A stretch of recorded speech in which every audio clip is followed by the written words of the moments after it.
है आपका civil service protection में। सो एवरीबॉडी, आज का जो करंट अफेयर है बहुत ही छोटा वीडियो होने वाला है क्योंकि टॉपिक बहुत ही कम है। ओके, काफ़ी इंपॉर्टेंट टॉपिक पे हम बात करेंगे और ये मेंस प्रोस्पेक्टिव और प्रीलिम्स प्रोस्पेक्टिव से ही बात किया जाएगा। आप इसका एक शॉर्ट नोट्स बनाते रहिए क्योंकि अभी मैं यहाँ पर आज एक क्वेश्चंस को ऐसा लेकर आया हूँ जो कि पिछले डेट में मैंने डिस्कस किया था, उसका जो डे था आज के डे से बिल्कुल सेम है। ठीक है, अब जब आप नोट्स नहीं बनाओगे तो फिर ये क्लियर कैसे होगा कि जैसे मान लीजिए कोई मुद्दा है, किन्हीं दो मुद्दाओं का डेट सेम हो गया, कोई स्पेशल डे हो गया, तो फिर वहाँ पे क्लियर कैसे कर पाओगे जब तक आप नोट्स नहीं बनाओगे। ठीक है, तो आप जो मैगज़ीन फॉलो करते हो उस मैगज़ीन पे भी लिखने की हैबिट डालो। आप छोटे छोटे उसमें नोट्स को बनाना शुरू करो। वीडियो को फॉलो करते हो तो वीडियो का भी एक छोटा सा कॉपी बनाना शुरू करो क्योंकि एग्ज़ाम में स्पेशली यही काम आने वाले हैं, बाकी कुछ भी काम नहीं आने वाला है। ठीक है, सो चलिए स्टार्ट करते हैं। आज का हमारा जो पहला टॉपिक है, जस्ट वेट, इंक चेंज कर लेते हैं, जस्ट वेट, यस। आज का हमारा जो पहला टॉपिक है लैंगिक सामाजिक मानदंड सूचकांक। Okay, gender social norms index GSNI। तो जहाँ पे भी GSNI का नाम आएगा आप समझ जाना कि लैंगिक सामाजिक मानदंड सूचकांक यानी कि जेंडर सोशल नॉर्म्स इंडेक्स की बातें हो रही हैं। चलिए अब स्टार्ट करते हैं। ठीक है, और हाँ चलिए इसका इम्पोर्टेंस की बात कर लें कि जो लोग UPSC CSC की तैयारी कर रहे हैं, ठीक है, UPSC CSC की जो तैयारी कर रहे हैं, तो जो मेंस का हमारा GS फर्स्ट है उसका यह टॉपिक है महिलाओं की भूमिका से आप इसको जोड़कर देख सकते हैं। ठीक है, सो UNDP ने जेंडर सोशल नॉर्म्स इंडेक्स 2023 में एक दशक में महिलाओं के खिलाफ पक्षपात में कोई सुधार नहीं दिखाया गया है। ठीक है, दुनिया भर में 10 में से 9 पुरुषों और महिलाओं में अभी भी इस तरह से पूर्वाग्रह बना हुआ है। ठीक है, जेंडर सोशल नॉर्म इंडेक्स क्या है? ठीक है, पहली बार 2019 में मानव विकास रिपोर्ट में पेश किया गया जो जेंडर सोशल नॉर्म्स इंडेक्स का है, लैंगिक असमानता के मूल कारणों का गहन विवरण प्रदान करता है जो महिलाओं और लड़कियों की प्रगति में बाधा डालता है। इसमें 5 प्रमुख आयाम शामिल किए गए हैं: राजनैतिक, शैक्षिक, आर्थिक और भौतिक अखंडता। उन क्षेत्रों को उजागर करने के लिए जहां महिलाओं और लड़कियों को व्यवस्थित नुकसान और भेदभाव का सामना करना पड़ता है। जो जेंडर सोशल नॉर्म इंडेक्स 2023 है, इसकी मुख्य विशेषता क्या है? सो दुनिया भर में आधे लोग अभी भी मानते हैं कि पुरुष महिलाओं के तुलना में बेहतर राजनीतिक नेता बनाते हैं। 40% से अधिक का मानना है कि पुरुष महिलाओं की तुलना में बेहतर व्यावसायिक अधिकारी होते हैं। चौंका देने वाली बात यह है कि जो 25% लोग हैं उनका मानना है कि पुरुष द्वारा अपनी पत्नी को जो पीटते हैं, उनको जो उत्पीड़ित करते हैं, वह जायज़ है। अब ये जो मुद्दा है ये प्रीलिम्स का नहीं है। जब आप मेंस का पेपर लिखेंगे ना तो ये पूरी की पूरी लाइन आपको एक प्रकार से वेटेज वाली लाइन है, सो आप इसको यहाँ से डाल सकते हैं। ठीक है, 1995 के बाद से राज्यों के प्रमुख या सरकारों के प्रमुखों के रूप में महिलाओं की हिस्सेदारी लगभग 10% बनी हुई है। तो ये भी आप बात याद रख सकते हैं कि 1995 के बाद से जो सरकार है, राज्य के प्रमुख हैं, उनमें महिलाओं की हिस्सेदारी की अगर हम बात करें तो 10% बना हुआ है। ठीक है, महिला हिस्सेदारी। अब जब इसका आप कंक्लूजन लिखेंगे आंसर राइटिंग करते समय, तो जिस भी आप राज्य से संबंधित हैं या भारत की अगर बात करें, कुछ ऐसा राज्य हैं जहाँ पे जो विधानसभा की महिलाओं की संख्या ज़्यादा है या पिछले चुनाव की अपेक्षा इस चुनाव में महिलाओं की संख्या ज़्यादा है, तो वहाँ पर ये चीज़ें कंक्लूड करेंगे आप। ठीक है, कि बिल्कुल ऐसा तो है कि निराशाजनक है लेकिन सुधार इसमें किया जा रहा है। उदाहरण की अगर बात करें तो जिस भी चुनाव में, जिस भी स्टेट की अगर बात करें, विधानसभा लोकसभा के साथ साथ जो पंचायती राज के चुनाव होते हैं वहाँ पे भी महिलाओं का विवरण दे सकते हैं अगर संतोषजनक उनकी सीटें आई हैं, वो जीत कर आई हैं। ठीक है ना, तो ये चीज़ें यहाँ से डील की जा सकती हैं। चलिए आगे चलते हैं। श्रम बाजार में महिला 1/3 से कम प्रबंधकीय पदों पर काबिज हैं। शिक्षा और आर्थिकी सशक्तिकरण में महिलाओं की प्रगति के बीच एक टूटी कड़ी जुड़ी हुई है। उदाहरण के लिए महिलाएं पहले से कहीं अधिक कुशल, शिक्षित, फिर भी पुरुषों के पक्ष में औसत लैंगिक आय का अंतर 29% है। ठीक है। इन पूर्वाग्रहों का प्रभाव की अगर बात करें तो महिलाओं के अधिकारों को खत्म करने, मानवाधिकारों के उल्लंघन में वृद्धि के रूप में महिलाओं द्वारा सामना की जाने वाली बाधाओं को दूर किया जा सकता है। तभी ये प्रैक्टिकल हो सकता है कि ये गैप को ख़त्म किया जाए। नतीजतन दुनिया के कई हिस्सों में लैंगिक समानता के खिलाफ आंदोलन जोर पकड़ रहे हैं आज के समय में। ठीक है। नेतृत्व में महिलाओं का गंभीर कम प्रतिनिधित्व है। ठीक है। अगर हम पश्चिमी गोलार्ध की बात करें, ठीक है, तो लैंगिक सामाजिक मानदंडों को बदलने में सरकार की महत्वपूर्ण भूमिका है। उदाहरण के लिए माता पिता की छुट्टी की नीतियों में देखभाल कार्य जिम्मेदारियों के बारे में धारणा बदल गई है और श्रम बाजार में सुधारों के कारण महिलाओं के रोजगार के बारे में विश्वासों में बदलाव आया है। लोगों के विचारों को बदलने और निर्णय लेने और राजनीतिक प्रक्रियाओं में महिलाओं के अधिक प्रतिनिधित्व के लिए शिक्षा के माध्यम से सीधे सामाजिक मानदंडों को संबोधित किया गया है। ठीक है। तो आप इसको समझ सकते हैं कि अब बदलाव किस हिसाब से हो रहा है और किन किन जोनों में क्या आज के समय में व्यवस्थाएं की जा रही हैं। बीमा जैसे सामाजिक सुरक्षा और देखभाल प्रणालियों को मजबूत करना। ठीक है। नवोन्मेष उदाहरण के लिए ऑनलाइन अभद्र भाषा, लैंगिक दुष्प्रचार का मुकाबला करने में व्यापक लैंगिक मानदंडों के अधिक स्वीकृति और समानता की ओर स्थानांतरित करने में मदद मिल सकती है। ठीक है। अगर हम निष्कर्ष की बात करें तो लैंगिक पक्षपात दुनिया भर में एक व्यापक समस्या है आज के समय में। इसलिए पक्षपातपूर्ण लैंगिक सामाजिक मानदंडों से निपटे बिना सतत विकास लक्ष्य यानी जो सस्टेनेबल डेवलपमेंट है को परिलक्षित लैंगिक समानता प्राप्त नहीं किया जा सकता है। ठीक है। तो पूरे बातों का कंक्लूजन यही है कि हमें एक बेसिक स्तर पे अवेयरनेस को लोगों के अंदर जगाते हुए, एक आधार मजबूत बनाते हुए ही इन चीज़ों में बदलाव किया जा सकता है। और जो 1995 का बातें लिखा गया है कि तब से 10% महिलाओं का राजनीतिक रूप से प्रभुत्व बना है, तो जो 90% की गैपिंग है वो कहाँ जा रही है, आखिर कहाँ से लैग इतना आ रहा है। ठीक है। तो इन सब बातों पे आप जब ध्यान देंगे, बातों को समझेंगे, तो आई होप कि आप कंटेंट के लिए एक मजबूत दावेदार हो जा रहे हैं। ठीक है। चलिए आगे चलते हैं। नेक्स्ट हमारा जो क्वेश्चंस MCQ के फॉर्म में है कि पहली बार किस भारतीय राज्य की 5 इमारतों को खूबसूरत इमारत के इंटरनेशनल ग्रीन एप्पल अवार्ड दिया गया है? तो राइट आंसर है तेलंगाना। ओके। सो ये अवार्ड द ग्रीन ऑर्गेनाइजेशंस ने 16 जून 2023 को लंदन में आयोजित कार्यक्रम में दिए। किस श्रेणी में अवार्ड मिला? सो शहरी और रियल एस्टेट 2023 क्षेत्र में खूबसूरत बिल्डिंग की श्रेणी में दिया गया है। यह अवार्ड सर्वश्रेष्ठ पर्यावरण प्रथाओं को बढ़ावा देने के लिए भी दिया गया है।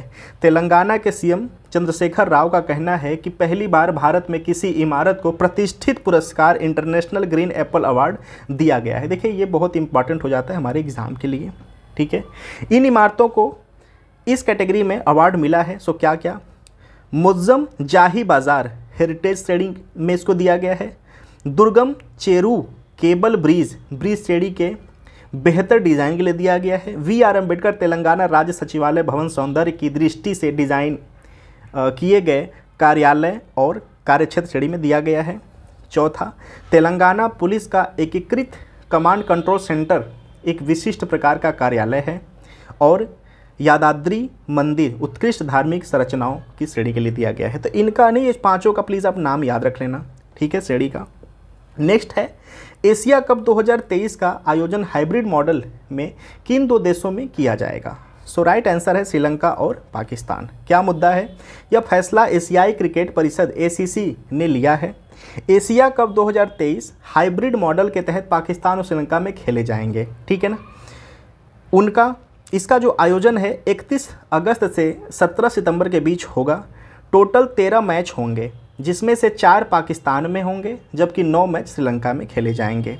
हाइब्रिड मॉडल का मतलब कि एक से ज़्यादा देश में मैच होंगे। ठीक है, मेन मुद्दा यह है क्योंकि जो BCCI है, जो भारत के मैच की सबसे उच्चतम संस्था है, उन्होंने पाकिस्तान में मैच खेलने से मना कर दिया था, जाने से मना कर दिया था। तो ये स्टेप लिया गया है ACC के द्वारा। क्या था विवाद? एशिया कप 2023 की मेज़बानी पाकिस्तान के पास थी, ठीक है, लेकिन बीसीसीआई यहाँ अपनी टीम भेजने के लिए तैयार नहीं था। इसी वजह से इस टूर्नामेंट को किसी दूसरे देश में आयोजित करने की बात कही गई है, लेकिन Pakistan cricket board Asia cup की मेज़बानी छोड़ने के लिए तैयार नहीं था। ऐसे में हाइब्रिड मॉडल में यह टूर्नामेंट आयोजित हो रहा है। जब पाकिस्तान की टीम अपने लीग मैच पाकिस्तान में खेलेगी, उसी सुपर 4 मैच और भारतीय टीम के मैच श्रीलंका में खेले जाएंगे। फाइनल मैच भी श्रीलंका में ही होगा, ठीक है। तो ये पूरा का पूरा मैटर का समाधान इस हिसाब से किया जा रहा है हाइब्रिड की तरह से। वनडे फॉर्मेट में होगा एशिया का, पहले T20 के फॉर्मेट में होता था, अब वनडे में होगा। तो ये भी बातें छोटे मतलब वनडे एग्जाम में पूछा जा सकता है, ठीक है, तो ये भी याद रखना, ठीक है। और उसमें श्रीलंका ने फाइनल में पाकिस्तान को हराकर टूर्नामेंट, चलिए इसको देख लेते हैं। यह टूर्नामेंट वनडे फॉर्मेट में होगा, ठीक है, जबकि पिछले साल एशिया कप T20 फॉर्मेट में हुआ था, ठीक है। उसमें श्रीलंका ने फाइनल में पाकिस्तान को हराकर टूर्नामेंट जीता था, ठीक है। अगर एशियाई क्रिकेट परिषद ACC की बात करें तो मुख्यालय कोलंबो श्रीलंका में है, प्रेसिडेंट जय शाह हैं, ठीक है। और स्थापना की अगर बात करें तो 16 सितंबर 1983, सदस्य टीम 25 हैं। हेट स्पीच क्या होता है? हेट स्पीच का मुकाबला करने के लिए अंतर्राष्ट्रीय दिवस कब मनाया जाता है? तो 18 जून है, ठीक है। 18 जून यहाँ से और एक डेट है, सस्टेनेबल गैस्ट्रोनॉम्स डे, ये भी 18 जून को मनाया जाता है। तो ये दोनों याद रखना। ये जो होता है ना, एक खाना पकाने का विशेष किसी राज्य का, किसी क्षेत्र का जो खाना पकाने का जो तरीका होता है, ठीक है, भोजन के लिए, तो ये होता है सस्टेनेबल गैस्ट्रोनॉम्स डे। तो 18 जून का ये भी डे होता है। और हेट स्पीच का मुकाबला करने के लिए अंतर्राष्ट्रीय दिवस मनाया जाता है 18 जून को, ये याद रखना। और पिछले दिनों में हमने एक क्वेश्चंस कराया था कि विश्व मरुस्थलीकरण और सूखा रोकथाम दिवस कब मनाया जाता है? तो 17 जून, आप ये भी याद रखना। इसी को मैं कह रहा था कि शॉर्ट नोट्स जब बनाओगे आप ना, तो ये जो डेट होते हैं, जो छोटी छोटी बातें होती हैं जो कि आपको आएंगे तो 2 नंबर दे कर जाते हैं, तो इनसे आप ये टेंशन से दूर रहोगे जब आप नोट्स बनाओगे, ठीक है। तो यहाँ से देखिए टोटल 3 क्वेश्चन हमने बात किया। पहला तो हेट स्पीच वाला कर लिया, दूसरा कि हमने सस्टेनेबल गैस्ट्रोनॉम्स की बातें कर ली, और विश्व मरुस्थलीकरण और सुरक्षा रोकथाम के लिए बात कर लिया, ठीक है। अब आ जाते हैं हेट स्पीच के ऊपर बात कर लेते हैं, ठीक है। यह दिवस संयुक्त राष्ट्र द्वारा घोषित है, ठीक है। संयुक्त राष्ट्र के अनुसार हेट स्पीच किसी भी प्रकार का भाषण या लेखन या धर्म, जातीयता, राष्ट्रीयता, नस्ल, रंग, वंश, लिंग या किसी अन्य पहचान के कारक के आधार पर किसी व्यक्ति या समूह पर हमला करता है तो उसको वो हेट स्पीच के दायरे में आता है। सुप्रीम कोर्ट ने मतलब ये देखिए, ये जो बात है ना, ये अप्रैल मंथ की है, ठीक है, अप्रैल 2023 का है। तो ये शुक्रवार का जो डेट है इसको आप बिल्कुल माइंड मत करना, ठीक है। ये मैंने बैकग्राउंड में डाला है ताकि आपको जब आंसर राइटिंग करो तो आप सुप्रीम कोर्ट के भी कंटेंट को यहाँ पे डाल सको, उससे वेटेज आता है आंसर में। तो सुप्रीम कोर्ट ने हेट स्पीच के मामले में राज्यों और केंद्र शासित प्रदेशों को तत्काल एक्शन लेने का निर्देश दिया है। कोर्ट ने कहा कि जब भी कोई नफरत फैलाने वाला भाषण देता है तो सरकार बिना किसी शिकायत के FIR दर्ज करे, और हेट स्पीच से जुड़े मामलों में केस दर्ज करने में देरी होने पर अदालत की अवमानना माना जाएगा। ये अप्रैल 2023 में सुप्रीम कोर्ट का वर्डिक्ट आया था, ठीक है ना। अभिव्यक्ति की स्वतंत्रता पर प्रतिबंध की अगर बात करें, इसी से जुड़ा कंटेंट है। तो बोलने की स्वतंत्रता निरपेक्ष नहीं है। अनुच्छेद 19 क्लॉज 2 भाषण और अभिव्यक्ति की स्वतंत्रता के अधिकार पर प्रतिबंध लगाता है। ऐसे प्रतिबंधों के कारण निम्नलिखित हित में किया जाता है, मतलब किन किन कारणों पे आपका बोलने का, अभिव्यक्ति का प्रतिबंध लगाया जाता है? सुरक्षा के क्षेत्र के लिए, सुरक्षा के परिप्रेक्ष्य में, देश की संप्रभुता और अखंडता के परिप्रेक्ष्य में आपके बोलने और आपके अभिव्यक्ति पर रोक लगाई जा सकती है। विदेशों में मैत्रीपूर्ण संबंध के विरोध में बात करने पे आपको रोक लगाया जा सकता है। सार्वजनिक व्यवस्था को बिगाड़ने के लिए रोक लगाया जा सकता है। शालीनता या नैतिकता को बिगाड़ने के लिए, द्वेषपूर्ण भाषण देने के लिए आपको मना किया जाता है। मानहानि के एवज में न्यायालय की अवमानना के विरोध में अवमानना करने पे आपको रोक लगाया जा सकता है, ठीक है। संविधान लोगों को प्रतिरोध के डर के बिना अभिव्यक्ति की स्वतंत्रता प्रदान करता है, लेकिन इसका उपयोग सावधानी और जिम्मेदारी के साथ किया जाना चाहिए। तो याद रखिए कि जो आर्टिकल 19(2) है ना, यह रोक लगाता है आपके बोलने पर। किन किन आधारों पे? तो ये आपने आधार देख लिया। अब बोलने का भी तो अधिकार आपको दिया गया है ना।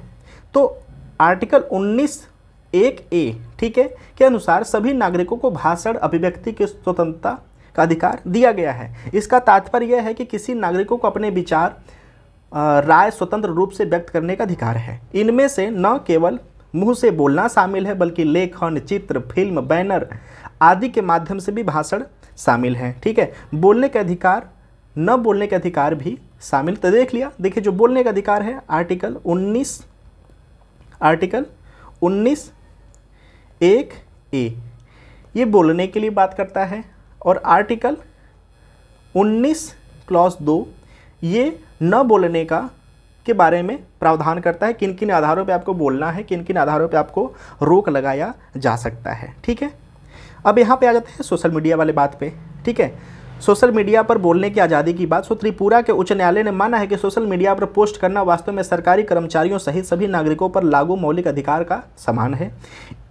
इनमें यह भी कहना है कि सरकारी कर्मचारी त्रिपुरा सिविल सेवा जो कि आचरण नियम 1988 के तहत निर्धारित प्रतिबंधों के अधीन अपनी राजनीतिक मान्यताओं को रखने और व्यक्त करने के हकदार हैं। ठीक है, एक अन्य महत्वपूर्ण फैसले में त्रिपुरा के उच्च न्यायालय ने पुलिस को उस कार्यकर्ता पर मुकदमा चलाने से परहेज करने का आदेश दिया जिसमें कि एक सोशल मीडिया पोस्ट पर गिरफ्तार किया गया था, जहां उसमें नागरिकता संशोधन अधिनियम CA 2019 के समर्थन में एक ऑनलाइन अभियान की आलोचना की थी और लोगों को इसके खिलाफ चेतावनी दी थी। उच्च न्यायालय ने माना कि ये आदेश भारतीय संविधान के सार के अनुरूप है। ठीक है, द्वेषपूर्ण भाषण की अगर बात करें तो भारत के सर्वोच्च न्यायालय ने विधि आयोग ने कहा था कि घृणित भाषणों की समस्या को प्रतिबंधित करने के लिए चुनाव आयोग को सशक्त बनाने के लिए संसद को सिफारिश करें, चाहे जो भी हो। लेकिन विधि आयोग ने सिफारिश की कि किसी भाषण को प्रतिबंधित करने से पहले कई कारकों पर ध्यान देने की आवश्यकता है, जैसे कि भाषण का संदर्भ, भाषण देने वाले की स्थिति, पीड़ित की स्थिति, भेदभावपूर्ण भाषण देने की क्षमता और विघटनकारी परिस्थितियाँ। तो हमने देखिए जो मुद्दा था, मैटर था हेट स्पीच, हमने इस पे हर एक एंगल से देखिए, न्यायालय के एंगल से बात कर लिया, प्रशासनिक एंगल से बात कर लिया, संवैधानिक एंगल से बात कर लिया, मुद्दा क्या था हमने इस पे भी बात कर लिया, स्पेशल डे क्या था इस पे भी बात कर लिया। तो आई होप कि जब आप आंसर राइटिंग करेंगे, पैसेज को राइट करेंगे, तो आपको रुकावटें कहीं से नहीं आनी चाहिए, क्योंकि हर एक एंगल से हमने बात यहाँ पर करना चाहा और बातें हमने कर लिया। ठीक है, सो एवरीबॉडी आज का इतना ही खबर था। आपको कैसा लगा, क्या कमी था, प्लीज़ आप कमेंट बॉक्स में सजेस्ट करिए। आपका जो भी सजेशंस होता है हमें सुधरने का मौका देता है, सुधार के लिए हमें काफ़ी आपके बातें काफ़ी उपयोगी होते हैं। आप जिस तरह से जुड़े हैं बस ऐसे अपना प्यार देते रहिए। जो भी कंटेंट यहाँ से चैनल से दिया जा रहा है ऑल टाइम फ्री रहेंगे, फ्री हैं और फ्री ही रहेंगे, और ये फ्री इनिशिएटिव को पाकर ही ये चैनल क्रिएट किया गया है। बहुत जल्द हम GS के सेगमेंट को लेकर आने वाले हैं, वो भी बिल्कुल फ्री क्लासेस रहेंगे। ठीक है, अभी थोड़ा सा स्टूडियो का है, बात चल रहा है स्टूडियो हायर करने के लिए। सो जैसे ही वो मुद्दा फाइनल होगा हम जल्द ही आपको पूरा का पूरा GS प्रोवाइड कराएंगे। So thank you so much for watching. जुड़े रहिए और अपने प्यार को, अपने सजेशंस को देते रहिए। Thank you so much for watching.